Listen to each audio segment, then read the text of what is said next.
এই পাক করে কেনা এই চল চল চল চল এই চল চল চল।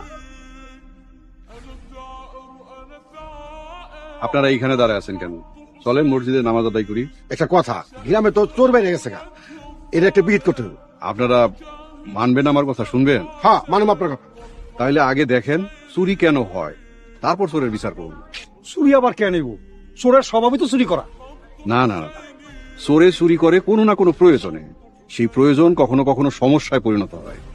আগে সেই সমস্যাটা খুঁজে বাইর করতে হইব, তারপরে চোরের বিচার করুন। আগে নামাজ আদায় করি, তারপরে আমরা সবাই মিলে আলোচনা করব। এই তো শরম করে না? কে শরম করবো কে?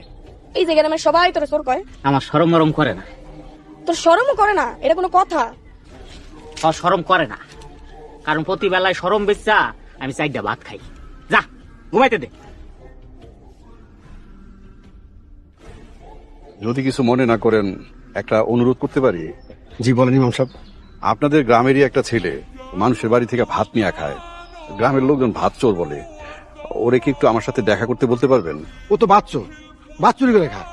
সেই দিনও আমার বাড়িতে বাদ চুরি করতে আসছিল, অল্প জন আমি ধরতে পারিনি, পলাই গেছে। জি ঠিক আছে।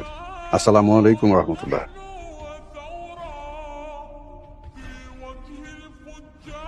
আমি চুরি করি নাই, আমি কিন্তু চুরি করি নাই, চুরি করতে হয় না। আমি ভাই আমি চুরি করি নাই। তোর হাতে নাতে দেখছি। না আমি চুরি করতে হয় না, আমি চুরি করতে হয় নাই ভাই, চুরি করতে হয় না, আমি চুরি করি নাই। কুলসুম, ও তোমার জানলা দিয়ে কি যেন চুরি করতে নিছিল, আমরা দূর থেকে দেখছি। এই ফজলু, এই সোনার পিটাইতে পিটাইতে জানে মেরে ফেলা। না না না, খবরদার ফজলু চাচা, অর্ডার কিছু হবে না, ওরা ছেড়ে দেন। এই তো দাঁড়াছিস কেন? যা পলা কইতাছি।